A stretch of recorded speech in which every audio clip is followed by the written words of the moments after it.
Alors après ce temps de réflexion, on va passer au témoignage de nos deux intervenants aujourd'hui. Et je vous propose d'écouter pour environ une vingtaine de minutes donc Bachar El-Sayadi présenter sa vision de la rencontre entre Jean-François. Ah bah si tu veux, on peut commencer par Jean-François. Pas de souci? Eh bien c'est très bien, pas de problème. On commence par Jean-François. Très bien, bonjour à tous. Et je voudrais commencer par un mot qui exprime la louange dans la langue arabe, c'est Hamdulillah.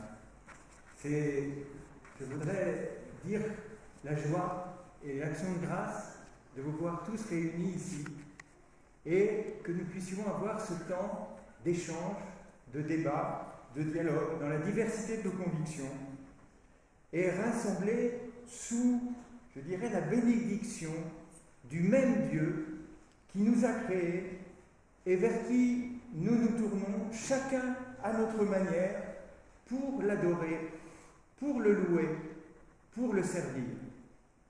Et je voudrais dire à mon ami Bachar combien je suis heureux d'être à ses côtés pour qu'ensemble nous contribuions dans ces temps un peu difficiles à être ensemble au service de la paix, de la fraternité entre les hommes de notre cité. Il me semble que la genèse de cette rencontre mérite d'être rappelée. Notre projet de départ, c'était d'organiser pour un public chrétien une réflexion sur les motivations théologiques et spirituelles du dialogue, pour nous inciter à vivre ce dialogue. Et puis, entre-temps, il y a eu ces événements du 7 au 11 janvier qui nous ont obligés à modifier notre projet. Ces événements que vous connaissez, qui ont causé la mort tragique de 17 victimes innocentes et qui ont constitué un tel traumatisme dans notre pays qu'ils ont été à l'origine d'un sursaut de rassemblement considérable. Toutes nos villes ont été concernées. Quelque chose de neuf, à mon avis, s'est passé dans notre pays. Un mouvement, une émotion visible sur les visages de tant de gens qui disaient à la fois leur souffrance, leur compassion pour toutes ces vies brisées, et à la fois un cri « plus jamais ça ». Et un souffle de fraternité nouveau entre des hommes, des femmes, de convictions différentes, de religions différentes, qui ont clamé en quelque sorte leur désir de former un seul peuple et de vivre ensemble. Alors, je dirais que devant ce sursaut, les organisateurs de cette rencontre se sont dit « Allez, stop au monologue, on passe au dialogue ». C'est tellement important. Il y a une occasion unique à saisir pour une vraie rencontre entre musulmans et chrétiens. C'est, à quelque sorte, notre seule manière de nous situer à la hauteur de cette histoire qui s'écrit sous nos yeux et d'y contribuer chacun à notre manière, de manière modeste. Et je trouve que votre présence ici, amis musulmans et chrétiens et d'autres convictions, manifeste ce désir de contribuer au dialogue. C'est clair, il y a urgence de nous parler, de nous rencontrer, de nous envisager, comme disait Lévinas. Nous ne pouvons plus vivre à l'intérieur de nos bulles, de nos petites communautés repliées sur elles-mêmes, comme l'a dit Tariq Obrou, où nous ressassons nos histoires, nos peurs, et où quelquefois nous nous confortons dans des représentations de l'autre qui font obstacle à la rencontre et à la compréhension mutuelle.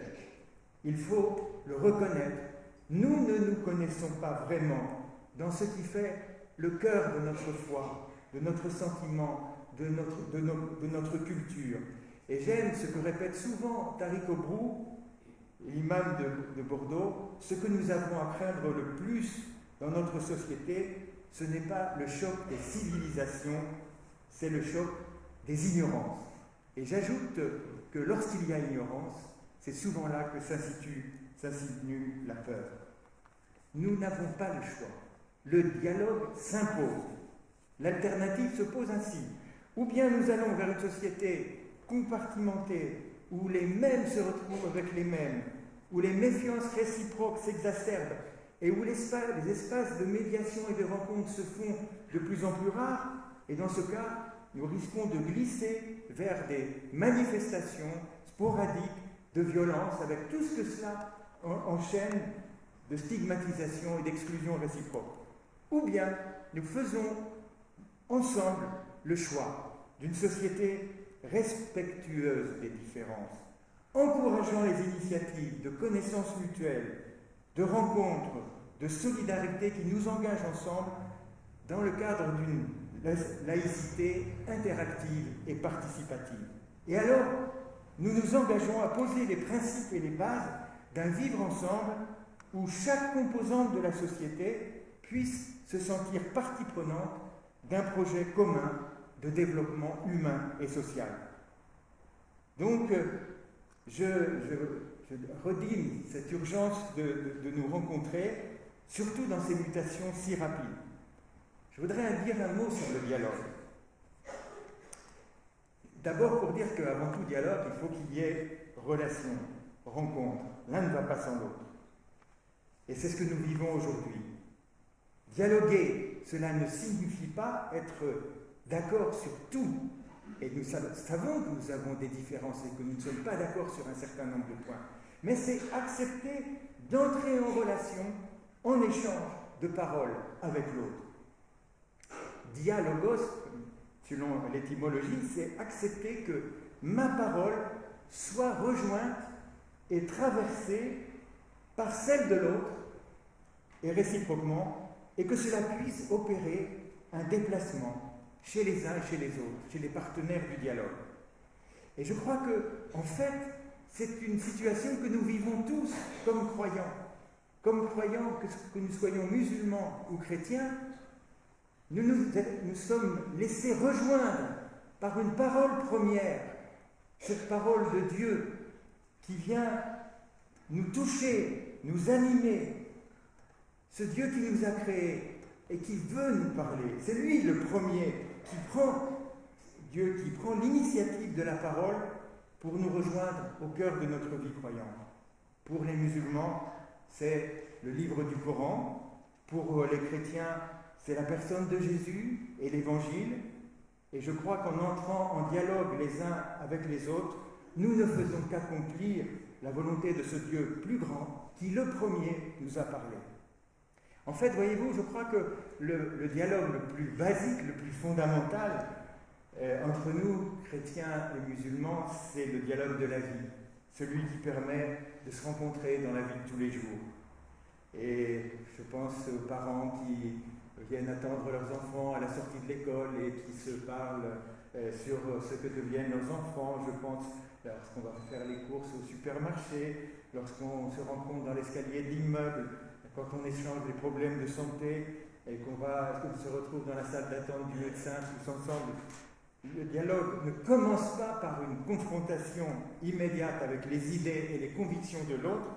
C'est sur la base de ces petits dialogues de la vie quotidienne que la confiance peut s'installer et que se dissipent les peurs. C'est ce terrain d'humanité commune que nous avons tous, où nous habitons un espace commun. Nous avons fait tous les expériences de naître, de grandir, de recevoir une éducation de nos familles, de recevoir des valeurs qui structurent notre vie, de nous aimer, et puis de fonder une famille, de devenir citoyen, travailleur, de contribuer à cette société. C'est cela la base du dialogue. Et c'est sur cette base qu'on peut greffer la compréhension de la foi de l'autre pour pouvoir la respecter, voir ce qui nous est commun, et nous enrichir réciproquement de nos différences. Alors, je voudrais maintenant simplement dire que dans ces événements que nous vivons et qui nous ont secoués les uns les autres, il me semble qu'il y a plusieurs chantiers qui nous appellent à travailler ensemble, où nous avons apporté notre contribution de citoyens et de croyants. Nous sommes les deux. La première chose, la première ligne que je vois, c'est participer ensemble à une laïcité interactive. Je crois que du fait de la laïcité qui marque profondément la vie de notre pays, nous ne nous définissons pas d'abord par notre identité religieuse. Nous découvrons que notre appartenance religieuse, même si elle est un élément important, déterminant de notre identité, n'en dit pas la totalité. Nous sommes des citoyens de ce pays. Et en ce sens, je crois que la laïcité pour nous est une chance. Elle permet de vivre ensemble, à égalité, sans discrimination religieuse a priori, et d'être membre de cette nation à part égale. Nous avons donc à prendre en compte ensemble ce socle commun de la laïcité. Mais dans le même temps, comme croyants, nous avons à exercer ensemble une certaine vigilance pour que ce remarquable outil que la France s'est donné ne soit pas détourné de son sens. En effet, si la laïcité est d'abord un ensemble de règles qui régissent l'autonomie réciproque de l'État et des religions, elle marque aussi les mentalités. Et celles-ci, à certains moments, peuvent se durcir. Je pense par exemple aux débats successifs sur les signes religieux à l'école, puis sur le port du voile intégral dans les lieux publics, qui ont donné lieu à des lois et qui ont suscité des passions au risque de stigmatiser parfois la religion musulmane. Et je trouve que ce n'est pas un hasard si la première déclaration commune de cette conférence des responsables religieux en France, qui s'est constituée en 2011, a été pour reconnaître à la fois l'acquis de la laïcité, mais aussi pour mettre en garde contre le risque d'instrumentalisation de la laïcité à des fins politiques. Et je cite cette phrase de la conférence: « La laïcité est un des piliers de notre pacte républicain, un des supports de notre démocratie, un des fondements de notre vouloir vivre ensemble. Veillons à ne pas dilapider ce précieux acquis. Il nous paraît capital de bien garder sereinement le cap en évitant amalgame et risque de stigmatisation. » Eh bien, je crois que, oui, en matière de laïcité, nous avons à réfléchir ensemble, musulmans et chrétiens, sur la manière juste dont nos religions respectives ont à prendre leur place dans cette société laïque et à prendre part aussi au débat national sur tous les sujets qui peuvent intéresser la vie de notre nation. Et je dirais, nous ne pouvons pas voir nos religions confinées dans le domaine de la sphère strictement privée, sans aucune possibilité d'apporter une contribution issue de nos traditions sur les thèmes qui concernent les enjeux de notre société. Ça, c'est le premier objectif que je vois. Un deuxième, c'est dépasser les peurs. Parce que je sens bien que par rapport à ce que j'ai vécu il y a 30 ans ou 40 ans, il me semble que ces dernières années, il y a, surtout dans ce contexte de crise dans lequel nous vivons, il y a de montée des peurs de part et d'autre. Et je pense que si on est fragilisé, par exemple, dans la perspective de trouver un emploi, etc., l'autre peut apparaître à certains moments plus menaçant. Alors je vois ces peurs du côté de mes amis musulmans, j'entends les souffrances qu'ils m'expriment. Ces attentats qui ont été perpétrés ne représentent en rien l'islam qu'ils pratiquent comme une religion de paix, mais ils craignent les amalgames qui peuvent toujours ressurgir. Ils en ont assez d'être toujours sommés de se justifier à propos d'actes qui trahissent le vrai visage de l'islam. Et peut aussi parfois se développer la peur d'une recrudescence d'actes islamophobes à l'encontre des personnes ou des lieux de culte. Et du côté des chrétiens, j'entends aussi ces craintes exprimées, souvent formées à partir des médias qui ont toujours la tendance à exacerber les événements et qui peuvent alimenter des amalgames entre islam et extrémisme, céder aux sirènes d'une islamisation rampante de la France, s'appuyer sur les persécutions dont les chrétiens d'Orient sont victimes dans leur pays. Nos amis musulmans en France ont pris clairement position sur ces exactions commises contre les chrétiens du Proche-Orient, mais peut-être que ça n'a pas toujours été entendu. Bref, les peurs se renforcent mutuellement, les montages circulent sur la toile, attisant les rumeurs les plus folles, et au milieu de tout ce tapage, il est urgent que de chaque côté de nos religions, des musulmans, des chrétiens, des véritables artisans de paix et de fraternité se dressent pour raison garder, poursuivre contre vents et marées ce dialogue, ce tissage patient des liens d'amitié, cet apprentissage de la confiance si nécessaire dans ces périodes. Et j'aime bien ce que dit le cardinal Torrent: plus il y a de conflits, plus il nous faut insister sur le dialogue. C'est dans la nuit qu'il est beau de croire à la lumière. Le troisième point que je voudrais développer, c'est la participation ensemble au développement du lien social dans nos quartiers et à la lutte contre l'exclusion. C'est évident que le poids du chômage dans notre pays a lourdement pesé sur les capacités d'un certain nombre de jeunes de nos quartiers de trouver leur place dans la société. Ce chômage a grippé les mécanismes d'intégration que sont l'école, le travail. Cela a conduit au développement de la violence, de la marginalisation, d'économies parallèles. Et vous voyez, comme aumônier de prison, je suis témoin, quand je rencontre des jeunes de ces quartiers, de cette rage de ne pas pouvoir prendre leur place dans la société. Et je me dis que c'est extrêmement important que nous soyons à l'écoute de ces jeunes, et aussi bien aumôniers chrétiens qu'aumôniers musulmans.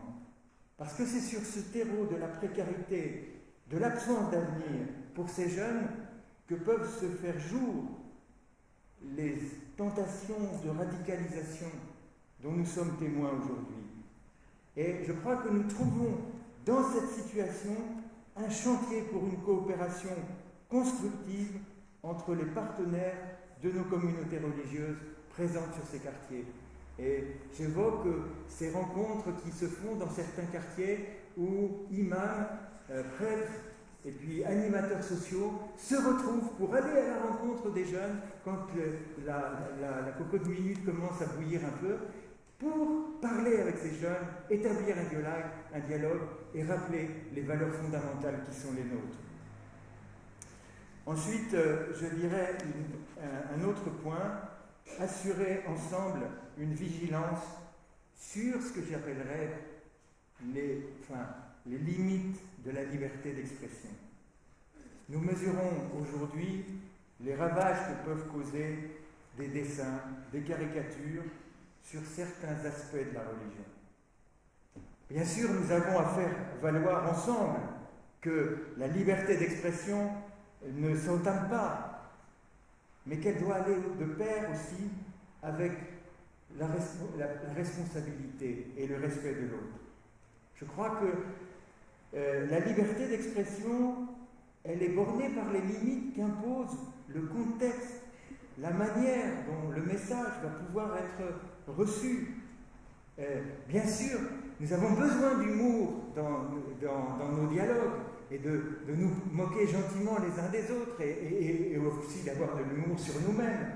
Mais il y a certaines opinions publiques qui ont du mal à entrer dans cette dynamique d'humour.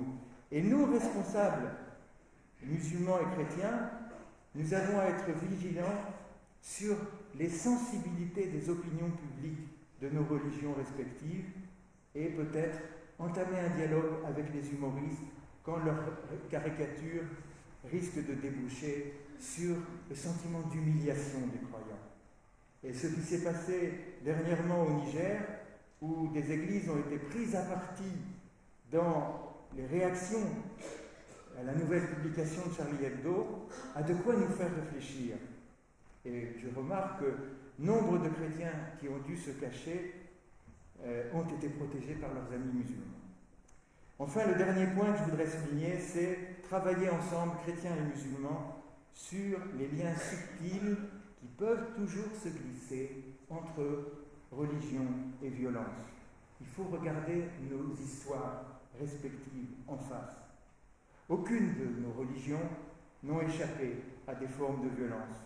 Que l'on pense aux guerres de religion chez nous, au massacre de la Saint-Barthélemy, aux croisades, à la mise à sac de Constantinople par les croisés, il ne sert à rien, je crois, de nous dire que nos religions sont exemptes de toute violence.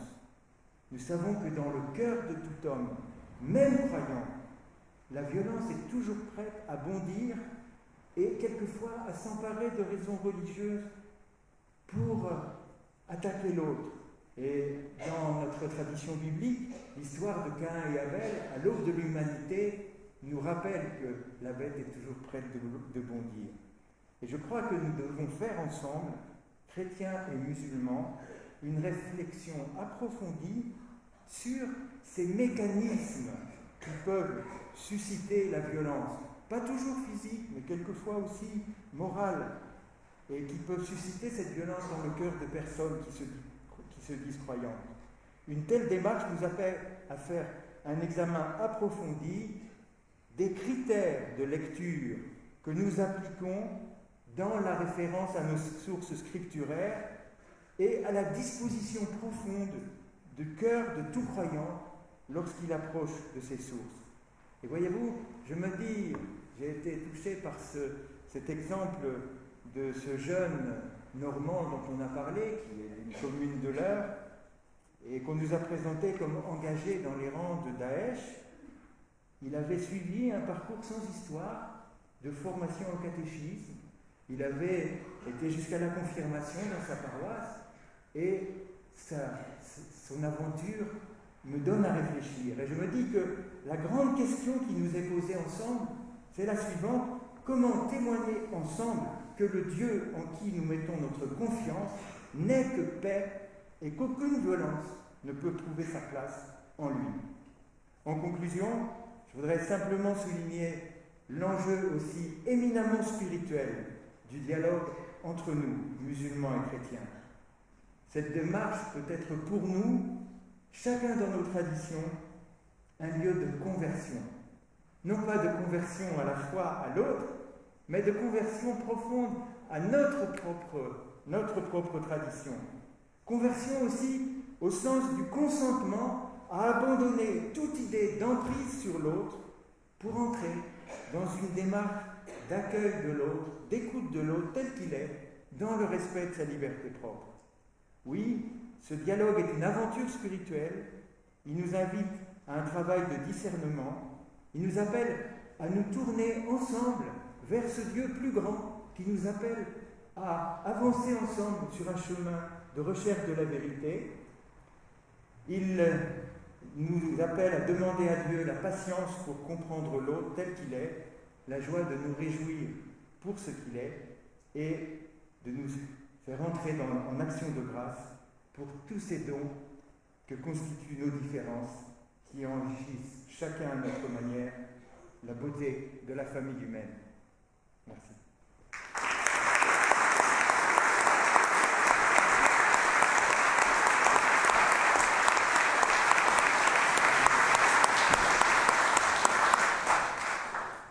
Merci Jean-François. Donc c'est au tour pour 20 minutes de Bachar. Merci d'avance. Merci Yves. Bismillah, au nom de Dieu. C'est un grand plaisir de continuer dans cette soirée ce qu'on a fait avec un public très très motivé avec nous cet après-midi. Dans ces petites 20 minutes, je vais essayer de passer sur quelques idées, ce n'est pas une conférence, c'est quelques petites idées, sur les fondements du vivre ensemble et les fondements des rapports humains en islam. Pour cela, que je vais m'étaler sur 4 points, 5 minutes par point environ. Le premier, parler de Dieu. Pour un musulman, la plus grande réalité et conviction dans ce monde, c'est wujudul khaliqi wa wazifatul makhlouq. C'est l'existence d'un Dieu unique et les fonctions ou les rôles des créatures, parce que hormis Dieu, toutes les autres personnes ou tous les animaux, ou même en dehors des humains et des animaux, ce sont des créatures. L'univers est créé. Il n'y a que Dieu qui est le créateur. La vie du musulman est axée sur cet élément qui est une grande réalité dans ce monde, l'existence de Dieu, l'unicité de Dieu. Un musulman croit que ce Dieu est très puissant. On dit de ce Dieu en arabe Allah, Allah, et c'est le terme qui est utilisé même par les chrétiens d'Orient en parlant de Dieu. Dieu a créé les gens pas pour les embêter, ni pour imposer des contraintes aux gens. Dieu a créé les gens, il aime les gens, et il nous a dit qu'il aime les gens. Ce n'est pas par hasard que Dieu a demandé aux anges de prosterner à Adam, la prosternation de salut, la prosternation de respect. Et on connaît, pour les gens qui ont lu un peu le Coran, comment le Satan, il a mal pris ça, parce que c'était une grande valeur de Adam et de la descendance de Adam. Dieu nous a dit dans le Coran, on a valorisé Adam et sa descendance en tant que race humaine. Dieu a voulu ça. Dieu a voulu autre chose à côté de ça, que les gens soient différents, que les gens soient mâles, femelles, noirs, blancs, diverses tribus. Pour quelle raison? يا أيها الناس إنا خلقناكم من ذكر وأنثى وجعلناكم شعوبا وقبائل لتعارفوا إن أكرمكم عند الله أتقاكم. Que Dieu nous a créés de mâles et de femelles. Et il a fait qu'on soit des tribus différentes, des gens différents, qu'on parle des langues différentes. Et il nous a dit pourquoi? Pour faire connaissance. Pourquoi faire connaissance? Pour s'entraider. Ces gens différents, pas les gens qui sont pareils, comme dit dans les groupes, pas les gens qui écoutent la même chanson, non. Les gens qui écoutent des chansons différentes, ils doivent faire connaissance, s'entraider, vivre, dialoguer, discuter.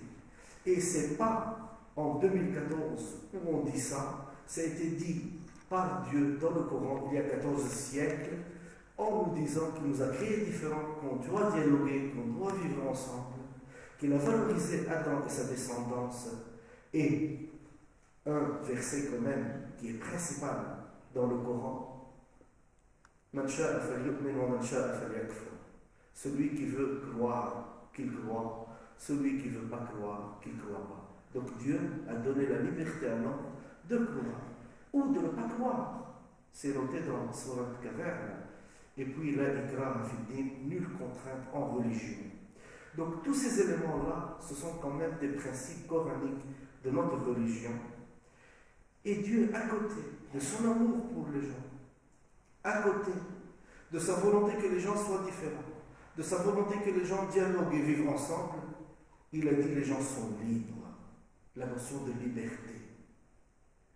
Faites ce que vous voulez. Après, vous encaissez, bien évidemment, sur cette terre ou dans l'au-delà, pour les gens qui croient à l'au-delà.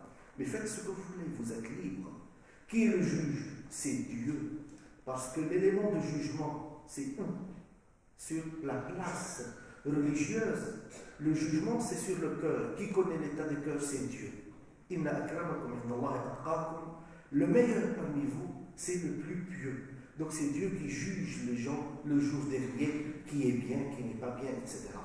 Après, bien évidemment, est-ce qu'il y a un jugement sur cette terre? Peut-être dans le débat, on va parler. Bien sûr, l'autorité, elle juge les gens. S'ils n'ont pas respecté la loi, ou s'ils ont fait un souci par-ci, par-là, bien sûr, mais ça, c'est le jugement humain pour que la vie continue.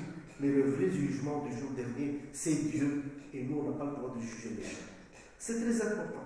Et dans cela, Dieu nous a dit dans le Coran, quand même, concernant sa volonté que les gens soient libres dans leur choix de religion.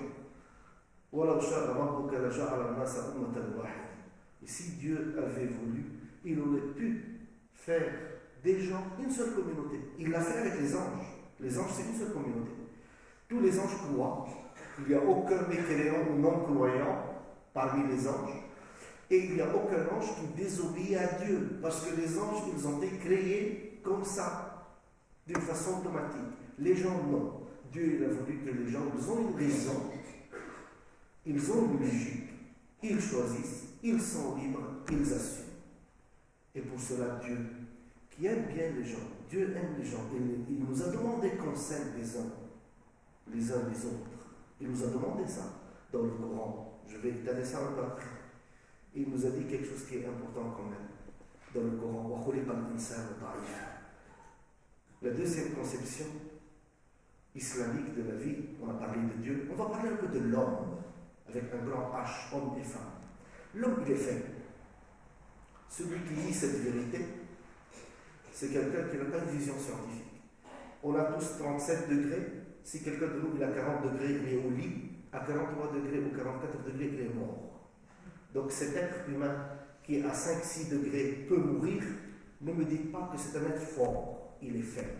Bien sûr, il est fort sous d'autres angles.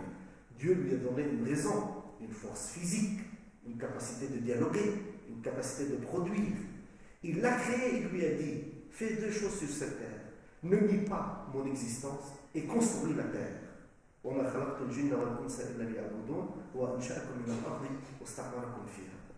Ne nie pas mon existence. Tu es faible. Et c'est pour cela, à côté de la raison, de la logique, Dieu a envoyé des prophètes et des messagers. Depuis Adam jusqu'à Mohammed, paix et bénédiction sur lui, sallallahu alayhi wa sallam.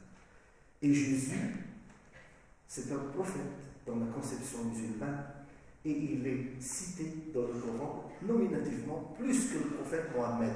Pour vous dire qu'un musulman qui ne croit pas à Jésus, donc il nie une partie du livre sacré qui est le Coran. C'est un élément très important à signaler.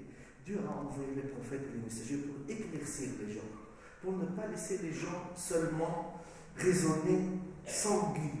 Il a dit, vous raisonnez, vous travaillez, vous construisez la terre, vous dialoguez ensemble, vous vivez ensemble, mais quand même, vous avez besoin d'un guide. Donc j'ai envoyé des prophètes et des messagers, et les musulmans croient que Mohammed est le dernier prophète et messager, d'où le troisième élément de la conception islamique, que l'islam est une religion universelle, qui est compatible avec les valeurs humaines, avec les droits de l'homme. C'est un élément principal dans le Coran. L'éthique, le comportement, les valeurs humaines qui sont dans le Coran, ils sont tout à fait compatibles avec les valeurs humaines, tout court. Ils sont tout à fait compatibles avec les valeurs de fraternité, d'égalité, liberté, justice, amour, espoir, les valeurs de vivre ensemble. Et ce ne sont pas des valeurs qu'on prône actuellement, compte tenu malheureusement d'un contexte où parce qu'on est dans un dialogue interreligieux, donc tout le monde est content, tout le monde est gentil. Non, ce sont des valeurs humaines citées dans le Coran et la preuve que le prophète lui-même, il les a appliquées avec ses compagnons. Et c'est pour cela que les musulmans, ils aiment bien leur prophète Mohammed, paix et bénédiction sur lui. Le quatrième élément sur lequel je vais m'étaler un peu, c'est le vécu prophétique de la révélation. Parce que le Coran, c'est la parole de Dieu qui était révélée. On ne peut pas prendre le Coran comme ça, en dehors de son contexte où il était révélé, sinon on ne comprend pas les textes. La meilleure façon de comprendre les textes, et je pense que les musulmans n'ont pas fait beaucoup d'efforts dessus, c'est de voir comment le prophète et les compagnons ont vécu le texte, les textes, les versets coraniques. Pour comprendre, est-ce que l'islam prône la violence? Comment l'islam prône la violence? Et le prophète, il n'osait même pas tuer un oiseau, par exemple.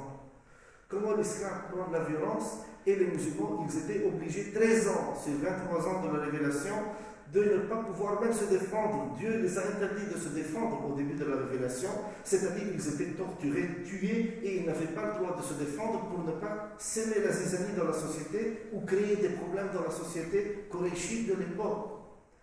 Donc ces valeurs humaines qui sont citées dans le Coran, le prophète il les a vécues. Et les compagnons, ils les ont pratiquées. Le prophète et les compagnons, ils aimaient les gens. Ils avaient des liens et des affinités, même avec les non-musulmans. Le prophète, il aimait beaucoup son oncle Abu Talib, qui n'était pas musulman. Il a pleuré même quand il est décédé, parce que c'était quelqu'un de bien, qui a des valeurs, etc. Une fois, les funérailles d'un juif passent. Et le prophète, il se mettait debout alors qu'il était assis. On lui a dit, pourquoi tu fais ça? C'est un juif. Il a dit, c'est une âme. Ce sont des principes de notre religion. Ce sont des principes, ce ne sont pas des textes qu'on doit oublier. parce que le vécu prophétique, le vécu des compagnons, il était basé sur ça. Et les versets coraniques qui parlent de tuerie ou violence ou le code pénal, tout ça c'est encadré, c'est encadré. La majorité du Coran, si vous lisez un peu le Coran, pour les gens qui ont un peu de lecture coranique, la majorité du Coran c'est axé sur l'unicité de Dieu, l'existence de Dieu, sur l'éthique et le comportement, sur l'histoire des peuples antérieurs, sur les grandes adorations dans l'islam comme la prière, comme aider les pauvres, comme aider les gens, et sur les erreurs qu'on doit éviter. Le code pénal, par exemple, quel type de punition si quelqu'un il fait telle erreur? Ça, c'est le pouvoir qui fait ça. Et le code pénal peut être changé par celui qui mène la danse, qui est le président ou celui qui est dans le pouvoir. La preuve, par exemple, les gens qui parlent de la lapidation, etc., on sait tous l'histoire d'une femme qui a pratiqué l'adultère, qui est venue voir le prophète et qui lui a dit: j'ai pratiqué l'adultère, et il lui a dit: va-t'en, va nourrir ton enfant, etc. Pour vous donner l'idée, comment étaient les gens? Les gens étaient vraiment, avec le prophète et les compagnons, étaient des gens sensés. Ils n'étaient pas des gens qui pratiquaient des punitions à droite à gauche ou appliquaient des textes d'une façon qui est littéraliste. Et les versets qui parlent un peu de la guerre ou de la violence, cet après-midi on avait des questions dessus, je pense que dans le débat ça va sortir. Si on regarde ces versets, on trouve que ces versets ont été révélés dans le sens parce que c'était interdit que les musulmans se défendent les 13 premières années à la période mécoise, et après ils ont eu l'autorisation de Dieu de se défendre, et c'était un contexte de guerre, État contre État, etc. C'est pour cela que dans le débat, peut-être qu'on aura le temps pour vous dire, pour débattre un peu de ça, mais l'accent sur lequel l'islam parle, notamment dans le Coran et dans les paroles du prophète alayhi salatu wassalam, Al-Khalqu kulluhum ayyamullahi ahabbuhum ilayhi anfa'uhum li'iyalihi. Le prophète nous a rappelé une règle principale qui est un mode de vie. Il nous a dit: tous les gens sont des créatures de Dieu. Les meilleurs parmi les gens sont les plus utiles envers les gens, pas les plus utiles envers les musulmans ou les chrétiens. Les plus aimés par Dieu ou les meilleurs devant Dieu, ce sont les plus utiles envers les gens. Une deuxième parole, le prophète nous a dit: si quelqu'un était en train de planter un petit arbre, il dit: et si le jour dernier arrive, le jour du jugement, ça y est, la vie est terminée. Il a dit: s'il peut ne pas se lever avant de terminer son travail, qu'il le fasse. Qui va profiter de ce petit arbre? Personne. Mais c'est la notion de notre religion, de l'utilité. Pensez à l'utilité, même si apparemment personne ne va profiter, soit utile. Soit utile. Il y en a tellement de preuves coraniques, tellement de preuves dans la tradition du prophète, paix et bénédiction, sur lui, sur l'utilité. Et sur le vivre avec l'autre. Je vais vous raconter deux histoires, je termine avec ça, qui se sont passées avec les Koraïchis.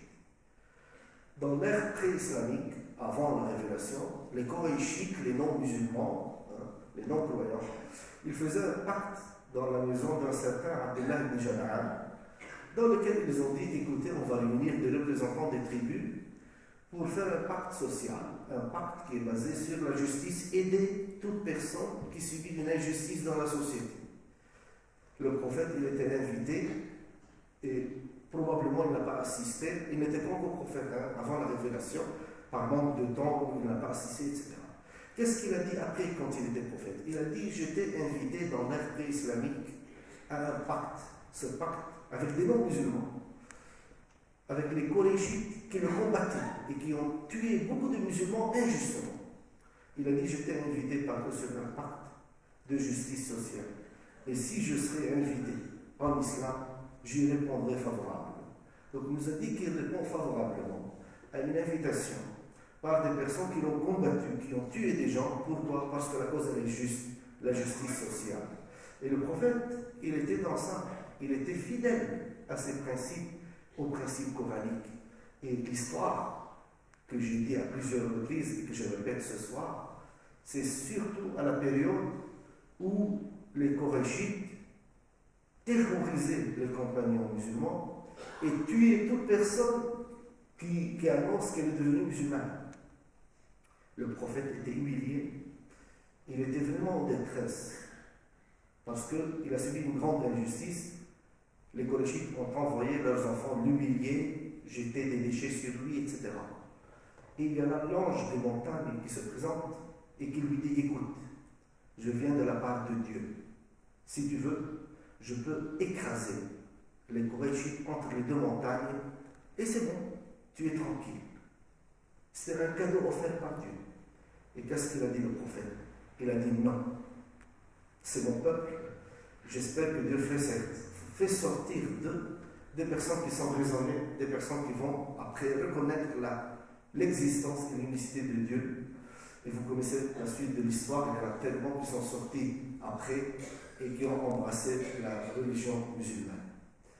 Dans notre religion, quand même, l'islam, il y a une place principale aux chrétiens et aux juifs qui sont des gens de livre, parce qu'on a beaucoup de valeurs communes.